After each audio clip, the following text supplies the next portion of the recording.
Bien, hola, buena tarde compañeros. Bueno, en esta ocasión vamos a llevar a cabo nuestra sesión de este estado, de esta clase, que tiene que ver con la parte de, de la historia del derecho marítimo, como bien lo tenemos aquí en nuestro curso de, eh, de derecho. Ante esta situación, compañeros, la parte histórica, vamos, toma una cuestión bastante compleja por la situación del sistema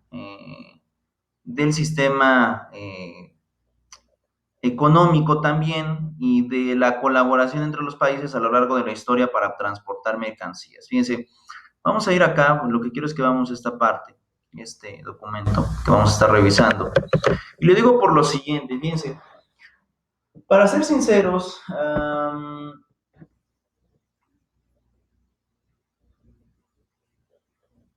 lo que tenemos ahora es que la historia nos ha demostrado que el derecho marítimo tiene que surgir ante la necesidad y barbarie de las civilizaciones pasadas. ¿Por qué se da esta cuestión de civilización y barbarie? Uh,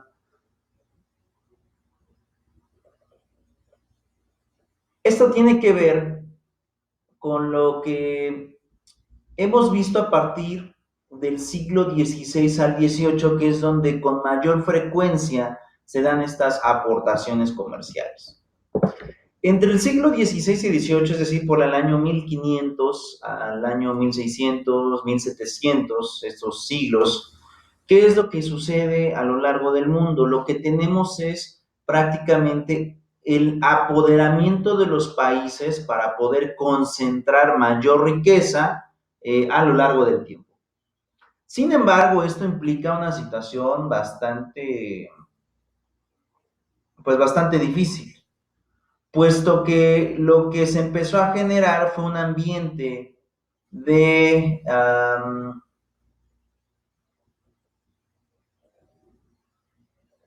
de hostilidad, de invasión y de guerra. Porque en aquellos años lo que imperaba dentro de los sistemas para comercializar era prácticamente lo que hoy conocemos como mercantilismo. Y el mercantilismo es aquella herramienta que se logra generar entre estos siglos. ¿En qué consiste el mercantilismo? Los países realizan transporte de mercancías, pero principalmente lo que quieren obtener son metales, es decir, oro, plata y cualquier otro metal que pudiera tener valor. Porque de acuerdo a este sistema mercantilista, los países se lograban considerar como, como ricos entre mayor número de metales obtuvieran. ¿Esto qué implica y qué genera? Lo que implica y lo que genera es lo siguiente, que los países a través del flujo comercial trataran de extraer cada vez metales. Sin embargo, esto implicó que las diferentes potencias de aquellos años empezaran a pelear por territorios donde se podía extraer este tipo de metales. Luego entonces, lo que dio origen a que entre los propios países o entre las propias potencias, pues prácticamente se fueran a la guerra. La verdad es que en esos siglos y mucho antes, por ahí de la Edad Media, con este comercio, no existían acuerdos entre las naciones, no existían acuerdos entre los reinados o entre los imperios. Eran acuerdos de palabra y también muy volátiles, también dependiendo del estado de humor de todos y cada uno de los gobernantes. Esto implicaba que no siempre se diera una situación pues verdaderamente buena entre los gobiernos, sino que de alguna forma tenían muchas fricciones, muchas diferencias y muy frecuentemente daban o trataban de solucionar estas diferencias a través de la guerra. Era un mundo de bárbaros, ¿no? Amantes de la sangre, amantes de los conflictos y amantes también tal vez de la codicia de poder obtener mayor y gran cantidad de territorios. Entonces, esta situación genera que tengamos una cuestión que implica literalmente que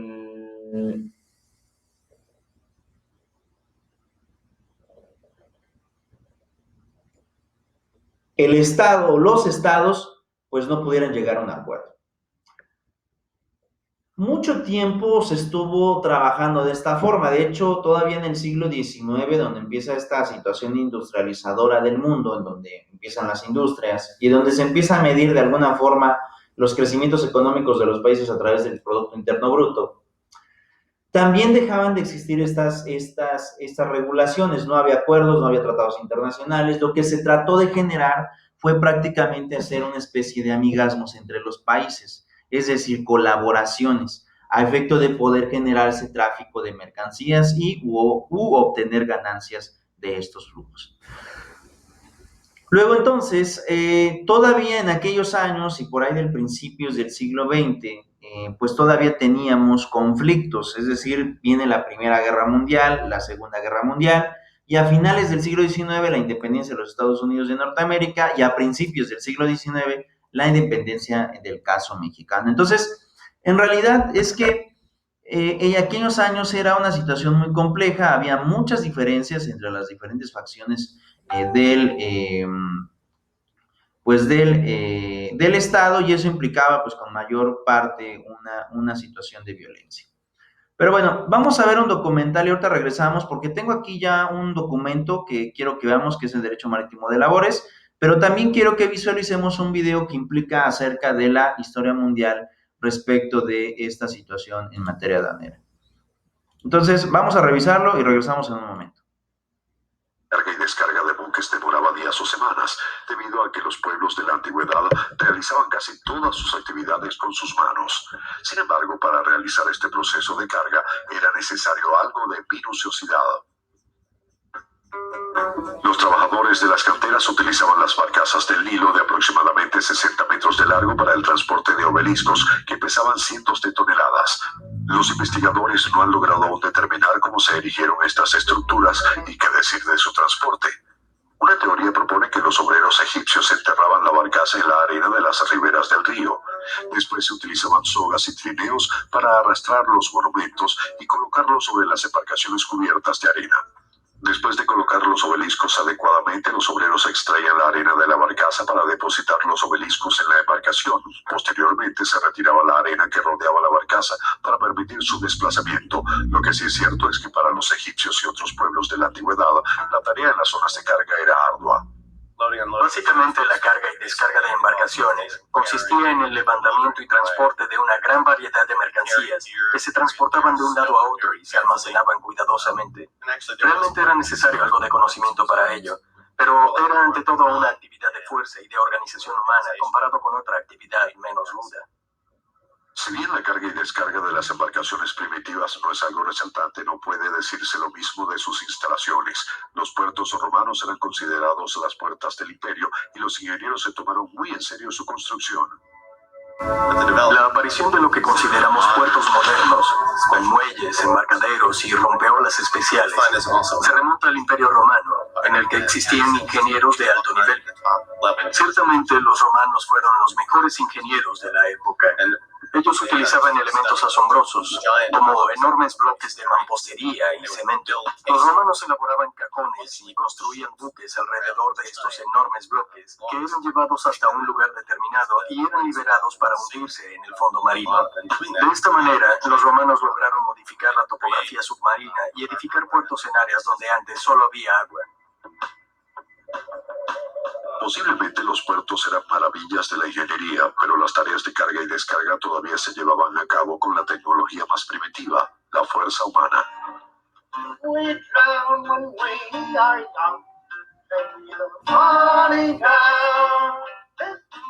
En la época de los buques de vela, esa fuerza provenía de obreros locales denominados estibadores, quienes cargaban y descargaban mercancías en los muelles. En otros lugares, la tarea de los estibadores recaía en aquellos hombres que sencillamente vivían en las costas. En todas las épocas, las ciudades portuarias han sido reconocidas como lugares bulliciosos y peligrosos, repletos de personas de diferentes culturas, diferentes lenguas, de diferente origen socioeconómico, todos entremezclados. Cuando la tarea de cargar los buques manualmente se demoraba, los marineros disponían de un gran lapso de tiempo durante el cual desembarcaban, se alimentaban en las tabernas y visitaban a las prostitutas. Las ciudades portuarias también tenían su lado oscuro. Circulaban rumores sobre jóvenes que se desmayaban en las tabernas, de quienes luego se sabía que eran marineros embarcados por la fuerza. Muchos propietarios de embarcaciones se quejaban de la cantidad de mercancías robadas, no durante largas travesías, sino durante su traslado al almacén. Tanto en esa época como en la actualidad, resguardar la carga de la tripulación, de los estibadores y de todos aquellos que querían transportarla y obtener alguna ganancia es un aspecto importante del negocio. Los chinos utilizaban vasijas de cerámica en las que introducían vasijas de cerámica más pequeñas para protegerlas del clima y del robo. En el siglo XIX, los occidentales recurrieron a la fabricación de barriles y toneles con la misma finalidad, proteger la carga del clima y del robo. Pero estas medidas eran insuficientes. Puede que la labor de carga fuese una tarea de fuerza, pero había que saber hacerla. Para los comerciantes era mejor perder algo en manos de los estibadores que debido a la fuerza del mar. Si se carga una embarcación de manera incorrecta, es probable que ocurra un accidente. Puede ponerse en riesgo la estabilidad o el exceso de carga puede hacer que se hunda cuando el agua llegue a cubierta. Hay que tener en cuenta muchos factores al cargar un buque. En los puertos, los capitanes confiaban el almacenaje de las mercancías a los experimentados pobladores, tarea que incluía disponerlas y atarlas adecuadamente. Pero durante las travesías, la carga de víveres frescos recaía en la tripulación. Afortunadamente, el buque en sí mismo era una maquinaria de zona de carga. Este buque fue construido en 1841. Es un barco ballenero. Se trata de un buque con aparejo de cruz, un barco que tiene mástiles muy altos y travesaños y perchas giratorias horizontales. Estas últimas actúan como grúas. Son una especie de grúa que se encuentra en el barco desde su construcción y que facilitan la tarea a los marineros porque de esos miradores pueden centrarse en una carga, ubicarla y tomarla en lugar de tener que trasladarla a ellos mismos.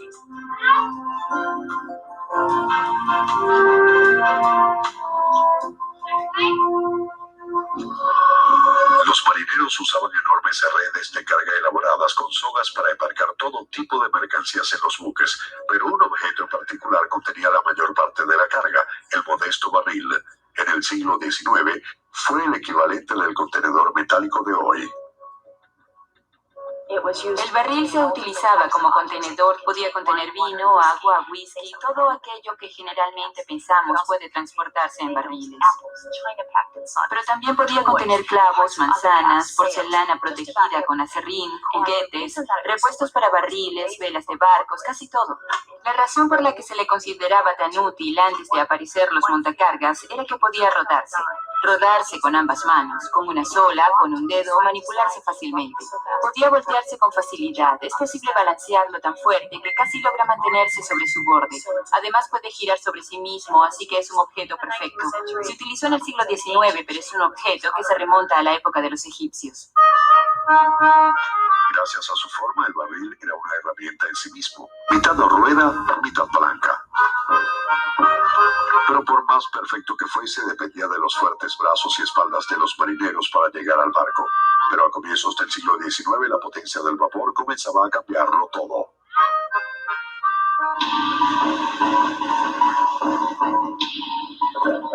La utilización del vapor en los mecanismos de carga cambió las cosas en gran medida. De un momento a otro ya no se necesitaban 7 hombres para alar una soga y mover una carga. Una caldera y un motor a vapor podían hacerlo más rápido y a menor costo.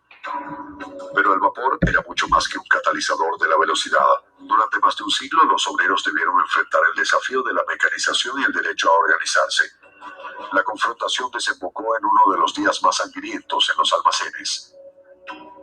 El 5 de julio de 1934, cerca de los muelles de San Francisco, la policía disparó contra huelguistas que lanzaban ladrillos. 2 hombres murieron y alrededor de 80 resultaron heridos durante lo que luego se denominaría como el Jueves Sangriento. Las protestas públicas ante tal brutalidad fortaleció la causa de los trabajadores. Ya en los años 50, los estibadores se habían impuesto y su sindicato se había convertido en uno de los más sólidos del país. Los trabajadores de los muelles se convirtieron en el emblema del movimiento obrero estadounidense. En los años 50, los estibadores trabajaban en grupos de 8 hombres a los cuales se les asignaba una bodega. Los estibadores que embalaban las mercancías tenían que trabajar en equipo para colocarlas en el barco de manera segura y eficaz a fin de que se mantuvieran estables durante la travesía. Además, trabajaban cuidadosa y eficientemente en la descarga de las mercancías para que ni ellos ni la carga sufrieran daños. Todo este trabajo en equipo en las bodegas se realizaba en medio de un gran ambiente de camaradería, de ingenio y creatividad. Si bien trabajaban de manera muy coordinada, el equipo debía permanecer alerta.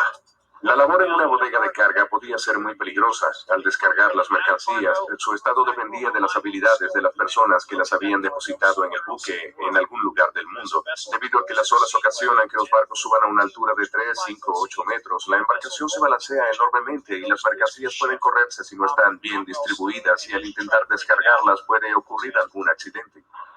Pero la utilización de los contenedores desde finales de los 70 constituyó una revolución y generó el resurgimiento de la antigua rivalidad entre el hombre y la máquina. El cierre de los consignatarios del occidente de Estados Unidos generó pérdidas en la economía de ese país, calculadas en 1.000 o 2.000 millones de dólares diarios. La causa del conflicto fue la antigua controversia de pérdida de empleos debido a la mecanización, pero el uso de contenedores ciertamente es ventajoso. Esto cambió muchas cosas. Realmente aceleró la tarea. Anteriormente los buques permanecían días o semanas en los puertos y ahora permanecen solo unas horas. Los barcos pueden realizar una travesía de 2 semanas y cargar o descargar mercancías en tan solo 15 minutos, reduciéndose así los costos. Bien, bueno, esta primera parte que hemos estado visualizando y de la cual me gustó que viéramos, ahora nos vamos a ver el documento y ahorita vamos a revisar qué pasa con estas cuestiones, tiene que ver precisamente con esto. El derecho marítimo, como ya lo mencionaba en un principio, tiene un auge literalmente conflictivo, violento, pero también ha cambiado muchísimo en los métodos y técnicas de transporte, ¿no? Ahí veíamos la cuestión de las barricas, para la cuestión de líquidos, ¿no? Antes no había estos contenedores de metal como ahora los conocemos y que, pues en la mayoría de casos en los grandes puertos así es como se transportan las mercancías, sino que de alguna forma ahora tenemos otros métodos, hoy tenemos otro tipo de situaciones. Ahora, ¿qué va a pasar con la cuestión mexicana? México es uno de los países precursores de la cuestión marítima después del siglo XIX. Porque de ahí deriva una de los grandes ingresos para el país en aquellos años derivado del conflicto económico que habíamos tenido, que tenemos todavía, por los grandes préstamos internacionales que se le hicieron al país derivado de la lucha independentista. Ante esta situación y ante esta cuestión que tiene que ver con esto, tenemos que visualizar lo siguiente. La parte de México, habría que recordar que todavía teníamos esta pequeña ola de origen monárquico en donde prácticamente las mercancías pues iban al viejo continente. Esto casi no lo dicen, pero es una realidad, es que los insurgentes no pararon las cuestiones que tenían que ver con las exportaciones para aquellos años. Por lo tanto, se trataba de obtener también dinero a través de ese tipo de flujo. Obviamente, y esto es algo muy importante, los insurgentes en el momento de que empiezan a generar este tipo de flujo, lo que hacen es literalmente enviar el producto hacia Europa y por consecuencia, principalmente de los gobiernos europeos, venía armamento para seguir combatiendo en la lucha independiente. Entonces, estamos hablando de un fenómeno bastante grande, ¿no? Que es una realidad. México lo que tiene allí es una situación de que pues empezaron a dar cosas, ¿no? Por obtener armamento y continuar con la lucha independentista. Y esto también incluso siguió funcionando en la época revolucionaria, o sea, esto no es nuevo. México ha tenido este flujo un poco dependista de las diferentes actividades del país. Y entonces tenemos esta segunda fracción, fíjense. Los inicios del derecho marítimo y las albores de la independencia en la cuestión de México. El documento es del doctor Omar Olvera de Luna, y bueno, aquí ese es el documento que vamos a estar revisando, le pertenece a él y solamente lo vamos a ocupar para fines educativos. Y entonces tenemos la siguiente parte, fíjense, los inicios del derecho marítimo en labores de la independencia, fíjense. Los inicios del derecho marítimo en labores de la independencia en México forma parte de una historia por posición geográfica de tener dos litorales comprendidos entre el Océano Atlántico y el Océano Pacífico. Contar con ríos, lagos, entre sus principales elementos que vinculan a nuestro país con el derecho marítimo. Antes de la independencia, en la independencia y fechas posteriores, por estar compuesta de la superficie del planeta, Tierra, con 369,000 kilómetros cuadrados. Del elemento agua y la corteza terrestre comprenden únicamente 141,000 kilómetros cuadrados, en su totalidad 510,000 millones de kilómetros cuadrados, México siendo un país privilegiado. En pocas palabras, ¿por qué tenemos o por qué México también posicionó dentro del mercado marítimo? Porque nosotros tenemos dos fronteras con mar. Por el lado de Veracruz tenemos al Océano Pacífico al Golfo de México y posteriormente a este mar que conecta con el viejo continente, y del otro lado tenemos al Océano Pacífico que conecta con el continente asiático. Entonces, esta posición geográfica que hace para México, nosotros podemos exportar para Europa y para el continente asiático por esta posición geográfica que tenemos actualmente. Y bueno, que siempre hemos tenido, pero que de alguna manera nos hace privilegiados porque no solamente dependemos de un solo país. Por ejemplo, si analizamos el caso de Brasil solamente puede exportar para el continente europeo, ¿no? Ir para los asiáticos resulta complicado por el tema de que hay que pasar por el canal de Panamá. En el canal de Panamá también se pagan impuestos, no son baratos, y en dado caso habría que darle la vuelta al continente a través de la Patagonia, y eso al final de cuentas pues también genera tiempo y genera dinero. Entonces, esto es precisamente lo que estamos manifestando. Entonces, ante esta parte, pues México tiene que utilizar esta posición geográfica privilegiada para poder hacer los aportes y esas ventas a ambos países, a ambos continentes. Y incluso México puede llegar hasta la cuestión del continente africano, no tiene ningún problema, porque también esa salida que va para Europa bien se puede aprovechar para llegar al continente africano. Entonces, esa es la posición geográfica de México, pero aquí vuelvo a repetir, como ya lo dije en su momento, México en realidad ocupó estas dos fronteras para la época independentista para abastecerse de armas, pero también para otras cosas, y ahorita veremos cuáles son. Dice, la superficie marítima se tiene hoy en día, nos permite estar en el quinto lugar en materia de extensión de América, solo por debajo de Canadá, Brasil, Estados Unidos de América y Argentina. Tiene una extensión marítima de 2.946.000 kilómetros cuadrados, que es el 68% de la costa mexicana, correspondiente al Océano Pacífico, incluyendo el Mar de Cortés. Por otra parte, el 32% de la costa mexicana del Océano Atlántico, que incluye el Golfo de México y el Mar Caribe. La República Mexicana tiene 17 estados que cuenta con un litoral y que corresponde a los estados de Baja California, Sur, Sonora, Sinaloa, Nayarit, Jalisco, Colima, Michoacán, Guerrero, Oaxaca, Chiapas, y en el Océano Pacífico, Tamaulipas,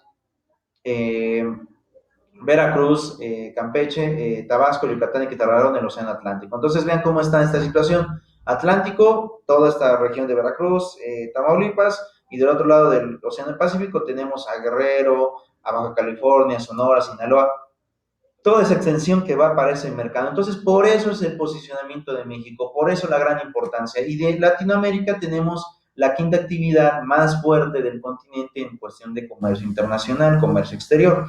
Ahora, también muchos de ustedes se preguntarán, bueno, si Brasil solamente tiene una salida, ¿por qué está más arriba que México? Aquí también habría que ponernos a pensar en la extensión geográfica. Brasil es un país enorme, con una biodiversidad enorme. A mi parecer, incluso, México es uno de los países que tiene una biodiversidad enorme porque tiene tiene territorio aridoamericano, mesoamericano y oasis americano. En el caso de Brasil, la mayoría del país es completamente mesoamericano y la extensión geográfica es muy grande. Más o menos Brasil es como 4 veces el territorio de México. O sea, es un territorio, extremadamente grande, muy, muy grande. Ante esta parte y ante esta situación, lo que pues prácticamente vamos a tener es que México logra abastecerse, ¿no?, de muchos otros países también, y es por eso que en realidad México tiene esta posición privilegiada. Ahora, México no es ajeno del concierto, México no es ajeno en el concierto del mundo marítimo, siempre ha estado representada en un símbolo de agua, del agua en nuestra historia. Se puede considerar la propia bandera en donde a este estado presente un lago, o así lo prefieren los historiadores que mencionan. Y bien, esta parte, tras la caída del imperio y el advenimiento de la república, en su ley de 9 de abril de 1823, es decir, después de la época independentista, en Congreso Constituyente determinó que el escucho fuera del águila mexicana parada al pie izquierdo de un nopal, que nazca de una pequeña peña entre las aguas de la laguna y agarrando con el lado derecho una culebra en actitud de despedazarla con el pico. Y de orden de blasón de 2 ramas, una de laurel y otra de encina. El agua sigue estando presente en la descripción oficial del escudo nacional en la ley sobre el escudo de la bandera y el himno nacional es publicado en el Diario Oficial de la Federación en 1884. Y viene esta parte, ¿no? Es decir, esta cuestión, vean, esta que se lo vamos a subrayar, esta cuestión precisamente tiene que ver con agua. México es uno de los países que mayor producción de agua tiene. Nosotros tenemos una gran cantidad de ríos y gran cantidad de mantos acuíferos. Y es por eso que el agua es uno de los bastiones y que seguramente en un tiempo posterior, de manera lamentable, también será una parte de comercialización en el mundo. Luego entonces lo que estamos teniendo pues es que México tiene un abastecimiento muy grande y precisamente este bastión es lo que ha estado generando que México tenga una parte más, más atractiva. Sujeta con la derecha y con el pico de actitud para devorar una serpiente curveada. Fíjense, nuestra independencia está estrechamente vinculada con los antecedentes históricos marítimos en el tráfico por mar. Es necesario recordar lo que señala Íñigo Fernández y dice: como causa externa de la guerra de independencia se ha considerado tradicionalmente la invasión napoleónica a España. El emperador francés Napoleón Bonaparte deseaba en los inicios del siglo XIX imponer un bloqueo marítimo contra los ingleses. Sus acérrimos rivales. Este bloqueo continental implicaba que Francia controlara todos los países europeos que tuvieran costas en el norte para poder comercializar con Inglaterra, con los ingleses. Pues de ahí saldrían los barcos que impedirían que otros navíos pudieran entrar a islas de Inglaterra. Con ello conseguiría que los ingleses no pudieran comerciar con sus colonias y los sumiría de esta manera en una profunda crisis económica que facilitaría que Napoleón pudiera conquistar. Los dos únicos reinos que les faltaba a los franceses por concretar este plan era España y Portugal. Fíjense, los dos países que pues de alguna forma también tenían esta situación. México relata en el 21 de octubre de 1805, antes de la época independentista, Trafalgar, la vuelta de Cádiz llamada al bloqueo de Inglaterra. Envió Nelson, quien desde el 28 de agosto impuso de superioridad de fuerza la batalla marítima de Trafalgar en una gran derrota naval de Napoleón y necesariamente el descontrol para España, que permitió el avance de la independencia de México ante el dominio de Francia al encarcelar a Carlos IV y Fernando VII, que al abdicar logró Napoleón Bonaparte el poder de España y posteriormente nombró a su hermano José como rey de España. Por eso se consideró que cada provincia debería pelear y crear su propia junta a gobernar. Francia no logra sostener su posición y pierde el poder marítimo en la batalla naval de Trafalgar. Podemos resumir parte de esta historia como lo menciona Marcelo González Fernández. Y aquí tenemos estos barcos. Vean cómo antes era la guerra. Era una cuestión bestial, ¿no? No teníamos estos transportes aéreos como ahora lo tenemos. Tampoco había guerras de destrucción masiva ni nada de eso. Antes las guerras literalmente eran cuerpo a cuerpo y en el mar también era tripulación con tripulación. Entonces, las guerras eran bastante afrentas, bastante complicadas y eso implicaba que pues prácticamente los países pues no pudieran tener una cuestión pues comercial. La verdadera situación es que, para ser sincero, es que México lo que logra tener es una especie de bastión de negociación, logra tener una condición privilegiada porque lejos de ir al conflicto lo que trata es precisamente de evitar este conflicto generando todavía estos flujos comerciales conforme va pasando el tiempo. Y tenemos esta parte siguiente, dice: Trafalgar fue el último combate naval en vela y uno de los más sangrientos. Fíjense, se produjo en el momento máximo del esplendor de los navíos de línea, estos árboles que vimos hace un momento. y fue el comienzo de un sucaso. Supuso grandes pérdidas para los contendientes y sobre todo para los aliados. Inglaterra contaba con medios para una pronta recuperación y su armada se repuso rápidamente. Lo contrario de lo que pasó en España y a lo que Francia, ya la francesa. Tras vagar para España significó su desaparición como potencia naval de primer orden. Para Francia representó renunciar definitivamente a invadir Inglaterra, y para Inglaterra supuso eliminar el peligro de invasión, aumentar su comercio marítimo y alcanzar y mantener la supremacía naval en el siglo XIX y parte del siglo XX, porque eso es una realidad. ¿Por qué parte del siglo XX? Porque a partir de los años 70 para años posteriores, pues prácticamente todo lo logran conglomerar los americanos, ¿no? Ahí viene el poder. Y bueno, después de los 40, después de la Segunda Guerra Mundial, en realidad es que se logran dar estas aportaciones a más no poder. Ahora tenemos esta parte siguiente, fíjense. Los inicios del derecho marítimo en México, en los albores de la independencia, debe considerarse como la tradición de la colonia española y un México independiente. En materia jurídica no se realizó de forma inmediata.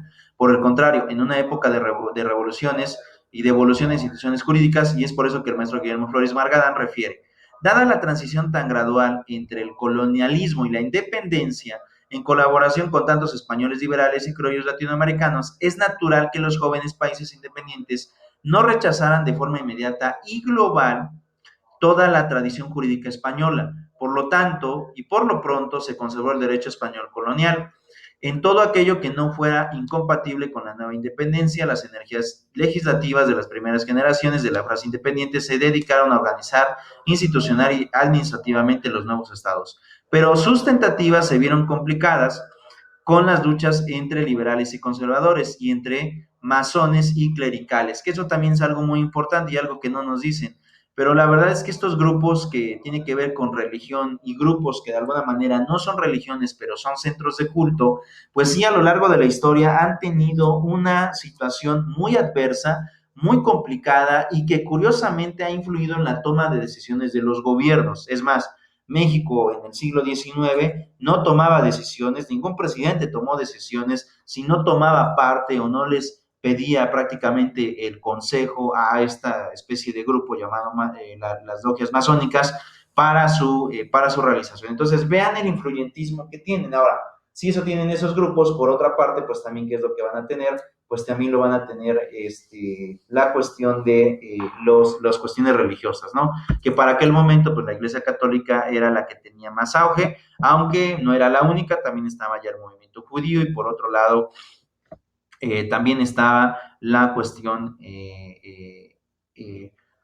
islámica, ¿no? Esta cuestión musulmana. Pero bueno, dice, se pueden mencionar diversas disposiciones entre el año 1793 y el año 1901, recopiladas por el licenciado Jacinto Pallares en su proyecto de Código Marina Mercante de México de 1901, en los términos jurídicos siguientes: ordenanzas marítimas y militares o de la Armada Naval de 1798, 8 de marzo de 1793 y 18 de septiembre de 1802, y mexicanas de diciembre de 1808, 9 de junio de 1891 y 15 de junio de 1897. Ordenanza de matrículas de 12 de agosto de 1802, derogadas en España por la Ley de octubre de 1820.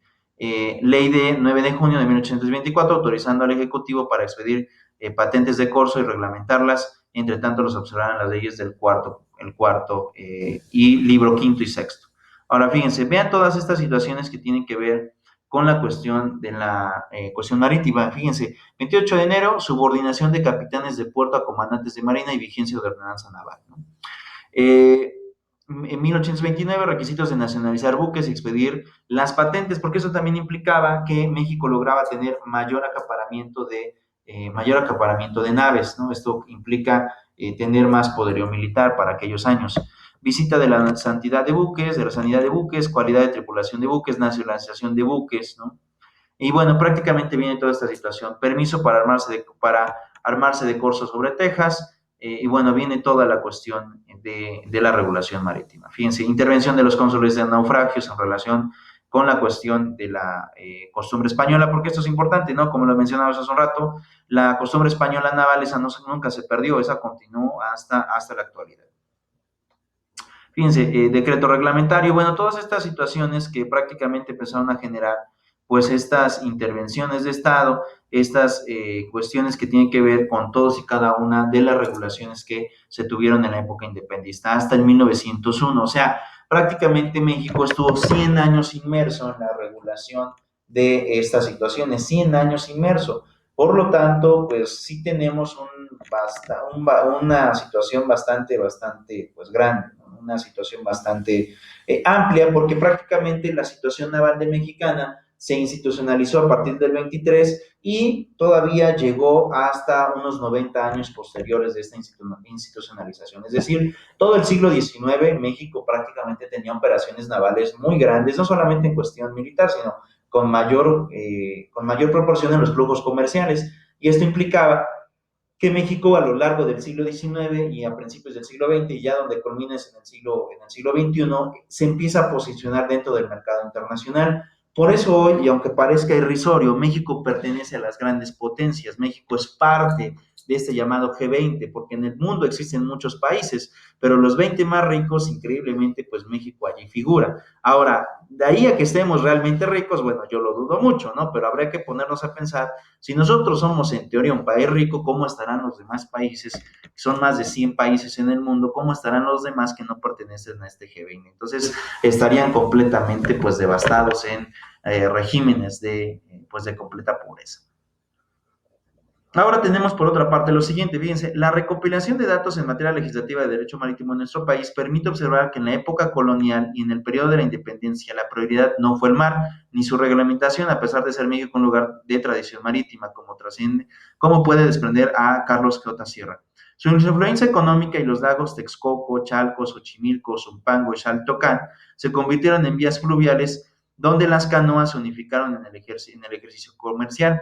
El mismo nombre de Anáhuac, que quiere decir junto al agua, en donde existen referencias de que navegan 60,000 o 70,000 canoas de las grandes. Esto nos permite considerar la importancia del ámbito marítimo, que la propia conquista de Tenochtitlán se realizó mediante la construcción de 13 bergatines, el primero construido por Martín López y Miguel Pérez. 12 de los navíos se construyeron en el barrio de San Buenaventura, Atempan, en Tlaxcala, que fueron dotados en la laguna de Texcoco. Entonces, fíjense, los realizan aquí y los fueron a llevar a la laguna de Texcoco, que hoy todavía sigue, porque en realidad donde está la laguna de Texcoco, alrededor era donde precisamente se iba a hacer este aeropuerto internacional de la Ciudad de México. Al mismo tiempo se tenía varios ríos que por su parte fortalecería la visión de la Ciudad de México. El río Churubusco, que estaba formado por los de San Ángel y Coyoacán, atravesando en su curso los caminos de esos pueblos y el de Tlalpan. El río de la Piedad se formaba por los derrames de las lomas situadas arriba de Tacubaya, atravesaba las calzadas de la Piedad, el Niño Perdido y la Candelaria, y la zona de Potreros, de Algarín y de Rancho Sola. El río Guadalupe, formado por el de Tlanepantla y el de los Remedios. El río Consulado, que se formaba por los de Tecamachalco, la Ascensión y los del Moral. Prácticamente toda esta cuestión de la Ciudad de México, pues sí tiene y procede una gran cantidad de ríos. La Ciudad de México, pues tiene, para ser sinceros, una situación bastante extensa, derivado de que pues México tiene, o toda la Ciudad de México, pues era una situación de agua, ¿no? Ahora podemos comprender por qué la Ciudad de México también, pues no es una tierra firme, por eso ponen tantos requisitos para poder de alguna forma construir allá, porque el ablandecimiento de la tierra es muy constante, derivado de que estos flujos, a pesar de que haya construcción, pues todavía continúan porque es parte de la naturaleza y eso el hombre pues nunca lo va a poder modificar, ¿no? Otro dato importante que se consideró que se deben de tener presente a atender que en el periodo de la independencia existían bases para referirse al derecho marítimo, con mayor importancia con la que se refiere el autor José Bravo Ugarte, quien menciona a los barcos llamados avisos, ¿no? Y viene sobre esta situación, fíjense, la historia de la independencia de México se consuma en el mar el 23 de noviembre de 1825 a las 11 horas, ¿no? Cuando San Juan de Ulúa se hizo el pabellón nacional, son los saludos de orden con disparo de los cañones por 3 ocasiones. Entonces, Ahí es literalmente donde, pues donde en México prácticamente se consagra cuando le pone a este puerto esta situación de defensa, ¿no?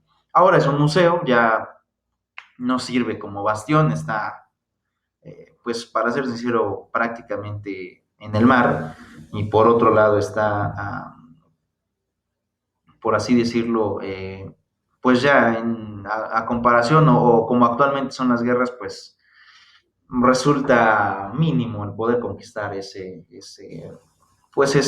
isla, sino que hoy es un lugar muy tradicional. Cuando vamos a Veracruz, pues cada tratamos de visitarlo, pero es por esta situación.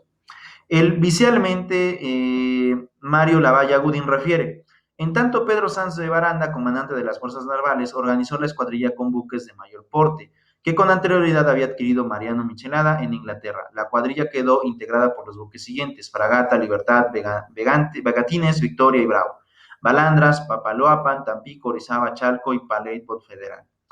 Copigner abrigaba la esperanza de que La Habana les llegasen los socorros de que tan necesitados estaban. Así ocurrió al presentarse el día 5 de octubre. El convoy, compuesto de 4 buques españoles de guerra conduciendo víveres y los relevos para la guarnición de Ulúa. El día 6 zarpó nuestra escuadrilla de fondeadero de sacrificios. Sáenz de Baranda iba auxiliado con el marino inglés en el servicio de México. Carlos Smith, a las 4:30 horas de la tarde, se enfrentó la escuadrilla mexicana a la española, tomando la formación de línea de batalla, dispuesto para el ataque, pero las sombras de la noche y un fuerte temporal dispersaron ambas fuerzas. Nuestros buques se reunieron en sacrificio el día 10 y luego tomaron a fondeadero en Blanquilla, perteneciendo allí hasta el 11 de octubre, en que volvió a presentarse la flotilla enemiga compuesta por Fragata, Sabina, Casilda y Artenos. Así se les nombraba a los barcos, a estas navías, ¿no? Es decir, se les nombraba, se les tenía o se les ponía nombres a estas situaciones. Entonces tuvimos también una situación un poco complicada respecto de la situación marítima. Ahora, esta parte generó en gran parte y en gran medida, pues que México tuviera complicaciones a la hora de, pues al final de cuentas, a la hora de tenerse, a la hora de elaborarse estas cuestiones, porque México empezó a sufrir más que nada las intervenciones de otros países. Ahora, fíjense, oficio de capitulación para la entrega del castillo de San Juan de Ulúa. Para los que no conozcan, yo creo que sí, la mayoría ha ido a Veracruz y ha conocido San Juan de Ulúa. San Juan de Ulúa es prácticamente una isla. Y en esa isla se construyó, pues primordialmente era pues una cárcel. Pero la cárcel está construida en una especie como de castillo. Es algo muy chistoso, pero en realidad así sucedía. Y bueno, también ahí se generó una base militar con años posteriores para defender todavía al territorio nacional de invasiones extranjeras. Pero fíjense, en la plaza de Veracruz, a los 17 días del mes de noviembre de 1825, los señores capitanes don Miguel Suárez del Valle, del Real Puerto de Artillería don Domingo Labru, del Batallón Ligero, primero de Cataluña, comisionados en virtud de poderes del señor comandante general interino del castillo de San Juan de Ulúa y tropa que lo guarnice. Brigadier don José Compigner, para tratar acerca de las capitulaciones con arreglo a las instrucciones de aquel, nos ha comunicado, en fuerza de las imperiosas circunstancias y deseosas ambas partes contratantes, determinar de un modo honroso los males que rodean a los beneméritos jefes. Oficiales y tropa que componen la guarnición de la referida fortaleza proponen los artículos siguientes. Vean, esto es San Juan de Ulúa, vean cómo está. O sea, es una cuestión, bueno, aquí ya tiene algunos ataques esta situación, pero este es el castillo de San Juan de Ulúa, y así es como prácticamente, pues todavía permanece en la actualidad. Vuelvo a repetir, hoy en día es un museo, pero pues ahí viene esta situación todavía pues de protección para la nación. Y dice, artículo 1, a la guarnición deberán concedérsele todos los honores de la guerra. ¿Por qué? Porque este es una cuestión, un bastión que tuvo pues gran influentismo en los fenómenos de la guerra, ¿no? Y cuando salga la fortaleza serán los términos usados en semejantes casos, con 4 piezas de artillería, las 4 bases en los puntos cardinales que tiene pues prácticamente este castillo. Siendo los sentimientos humanos de ambas partes dirigidos al ciudadano y curación de los enfermos, deberán estos, ante todas las cosas, pasarse a la plaza de Veracruz para que en el sitio cómodo que deberá tener proporcionado para el número que expresa el estado respectivo se atiende la curación por cuenta de los sitiadores. En pocas palabras, los que pues tenían una herida, aquellos que habían sido pues ya resuelto por cuestión de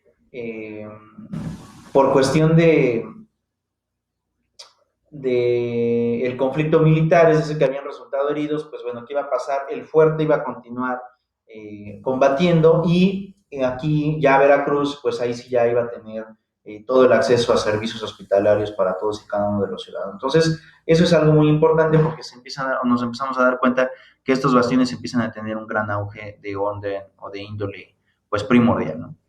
Y bueno, hasta aquí el documento todavía continúa, pero bueno, hasta aquí dejaremos la clase del día de hoy. Nos estaremos viendo pues la próxima clase. Por mi parte es todo. Nos vemos hasta la próxima.